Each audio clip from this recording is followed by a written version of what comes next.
Today on our 2012 Jeep Wrangler Unlimited, we'll be taking a look at and showing you how to install the Rampage Rear Recovery Bumper for Jeeps.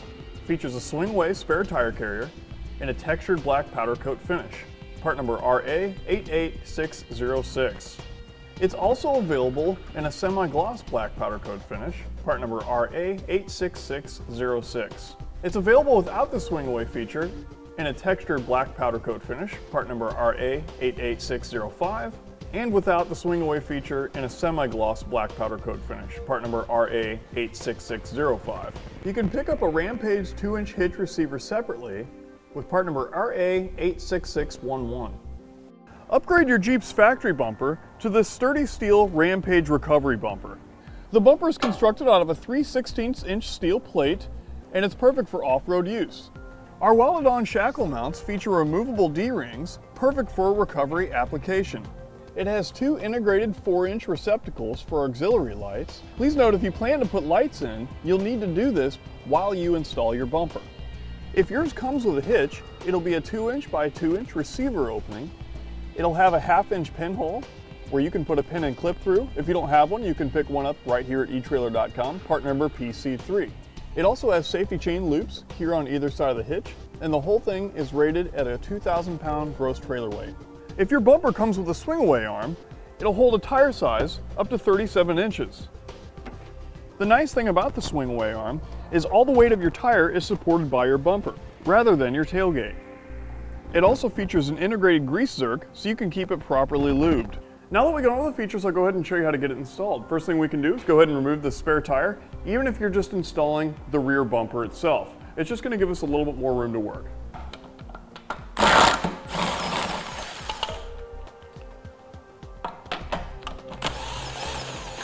With all those removed, let's go ahead and take off the spare tire.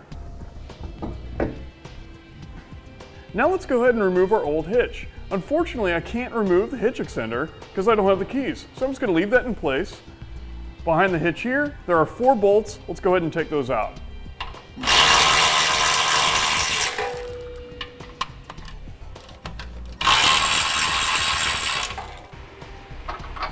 We can just remove that last bolt. We should just be able to pull down, and it should come out just like that. Now we can go ahead and start removing that bumper. We need to locate the S-brackets on each side and take those bolts out. Now the S-brackets are going to be attached to our frame here. This is the driver's side, so once we get this side removed, we can go ahead and repeat the same process for the passenger side.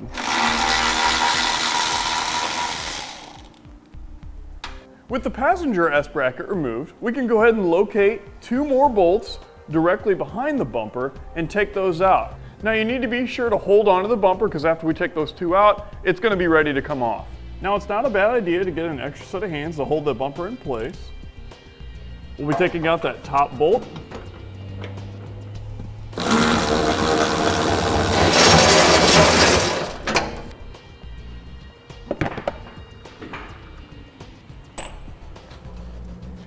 Now we can go ahead and remove our tow hook. There's just going to be 3 bolts. Got this one underneath, and then 2 on the side.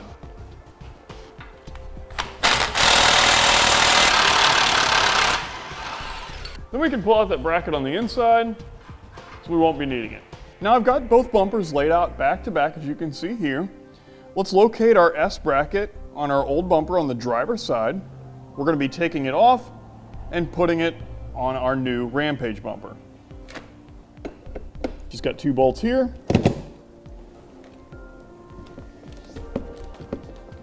Now you need to be sure that all the hardware comes out of the S bracket. We'll be replacing with new hardware. So if it all comes out, you can just remove it. Then we'll take the S bracket and we're going to be installing it on the driver's side of our Rampage bumper right here. So we'll take our included hardware, we'll take the bolt along with the flat washer, put that through. Then we'll take the lock washer, put that on the other side, and then the nut. Now we're not going to tighten this down all the way just yet. We'll get them both loosely installed. Now as you can see, our passenger side already has a bracket built in, so we don't need to worry about our S bracket on this side. Now we'll grab an extra set of hands to help us lift our bumper up in place. We're going to be using our factory hardware. we're going to line up our S bracket on our driver's side in the same location it was removed from on our Jeep. And then for the passenger side, the welded on bracket is going to line up with the two holes where our S bracket went on the passenger side.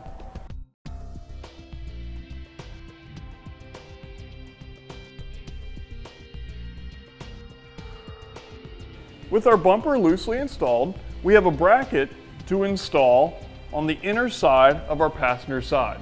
It's located right here above our exhaust. Just going to slide it in, line it up with the hole there.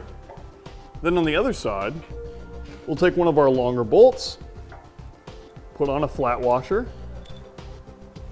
put it through the hole here, and it's going to come out through our bracket. This side's going to be a lock washer,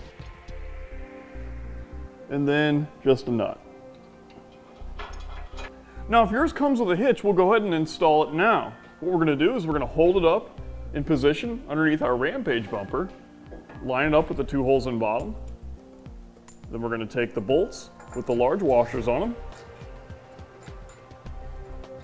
and start threading that up through.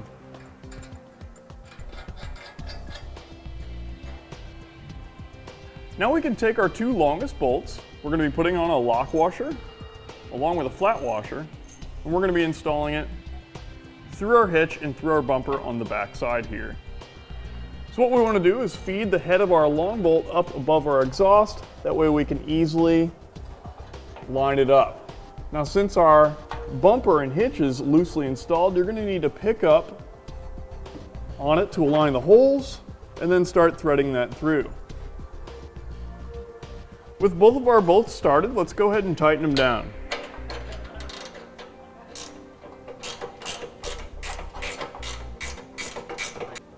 Now we can attach our bumper brackets to our new bumper. It does help to loosen them up a little bit just in case the holes don't line directly up. So we'll just loosen it up.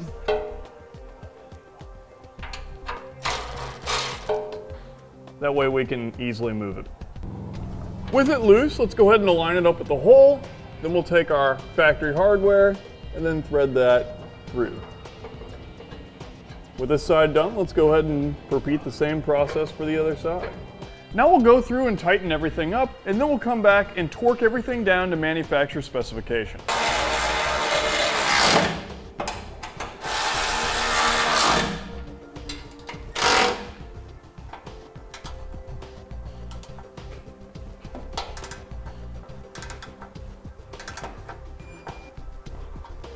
With everything torqued down on our bumper, let's go ahead and put on those toe loops.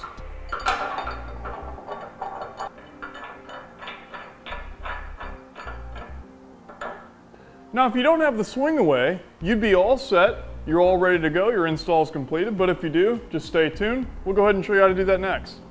Now we can go ahead and remove the factory spare tire carrier. We've got these surrounding bolts. Let's go ahead and take them out.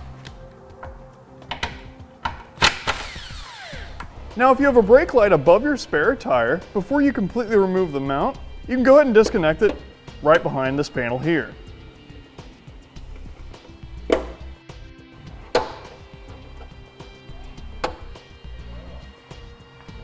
Here on the other side, we can just slightly pull out on the grommet, and then we can remove that wire. With it disconnected, we can go ahead and reinstall that panel. Then we can just take our assembly and set it aside. Now we can grab our plastic washer. We're going to slide it on over the post. Then we can grab our swing away and slide it on. We'll just take the end that slides on and then slide it on like that. Now we can install our circlip. Now we're just using a circlip tool to get it installed around the post, but you can simply just use needle nose pliers if you don't have one. Now we'll tighten up the two bolts on the end of the swing away here.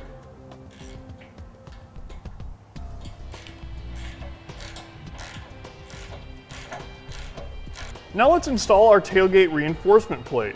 Now we're just going to be using our factory hardware that we removed from our old spare tire mount. Let's just get a couple started here. We'll skip the center one for now. We'll come back to it here in a second. And we can just snug them down. Now we can loosely install our tailgate reinforcement bracket. We're gonna do the same thing here, use the factory hardware. Let's go ahead and get it started. And for the rest of the holes on the back of the tailgate, let's go ahead and drive that factory hardware back in just to seal the hole. Then we'll take our 2 large bolts and thread them on. Now it's not a bad idea to put some spray lubricant on there, as it could make it easier to put the bolts on. So we'll put one all the way down, and then we'll just get the other one started. It's okay if you need a wrench just to help you out. Now we'll take our spare tire mount and thread that on as well. Now the next thing we need to do is tighten down this nut here to our spare tire mount. So I'm going to hold this in and then tighten it up. Now we can position our spare tire disc here anywhere we want. We're just going to go 2 on top, and then we're going to tighten down the other 2 bolts to keep it from spinning. Now we can install our heim joint assembly. We're going to start on the swing away portion first. What we're going to do is we're going to take the bolt here, then we'll take the thinner nut. We'll get that started. Then we'll take a flat washer. We're going to hold that in place. Then we'll take the heim assembly, and you may even have to back it off a little bit just so you can fit it in there.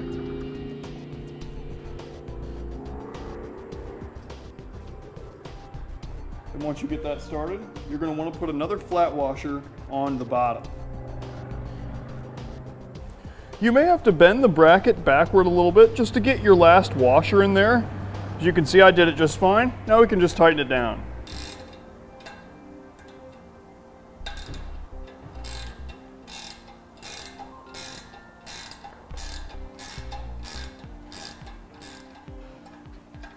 Perfect. Now we can finish the other half of our heim joint, so we can bring our swing away in. If our bracket is hanging down like this, just rotate it back up.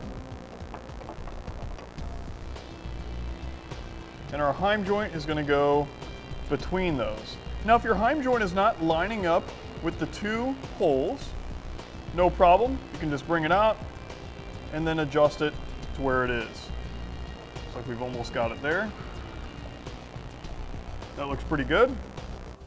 Now that we know our heim joint lines up, we can back it off a little bit.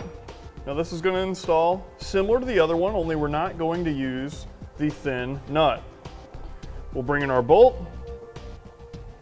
We'll start bringing it down through. We'll take a flat washer. Then we want to bring in our heim joint.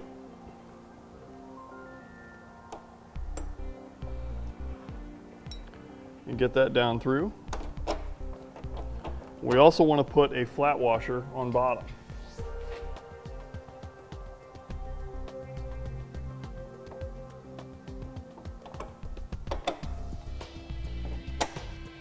There we go. And then we'll take our nut and thread that up on the bottom. Once we get it hand tight, we can tighten it down the rest of the way.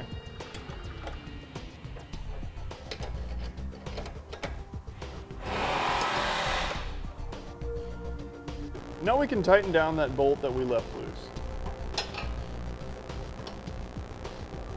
Now when we open our tailgate, the swing away should open as well. Now that we know we've got the heim assembly correct, we can go ahead and tighten down our jam nuts.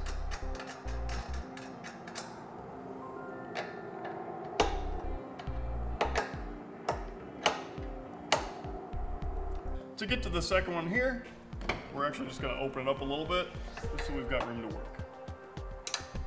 With it open, we can also go ahead and put our rubber stopper in.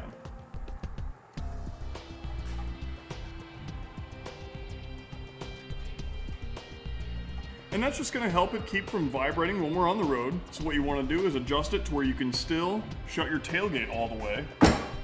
And it provides a good connection. So it looks like we're pretty good there.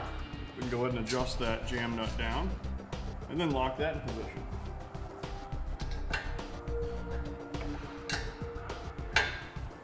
Now we can adjust our other two. Our bottom one actually looks pretty good, so we can go ahead and tighten down that jam nut. As you can see, it's not making contact at all. I'm just gonna unscrew that.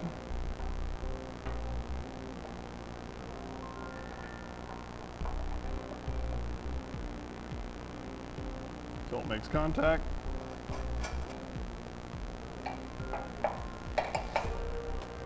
Now in your kit, it does come with a plug to seal up that hole from where our wiring from our brake light came through. Just gonna pop that in. And we'll be all sealed up. Now let's go ahead and put our spare tire back on.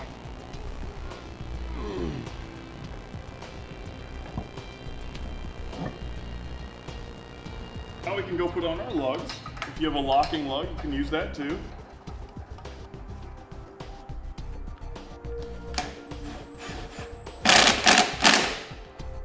All right, with our spare tire back in place, we're all set.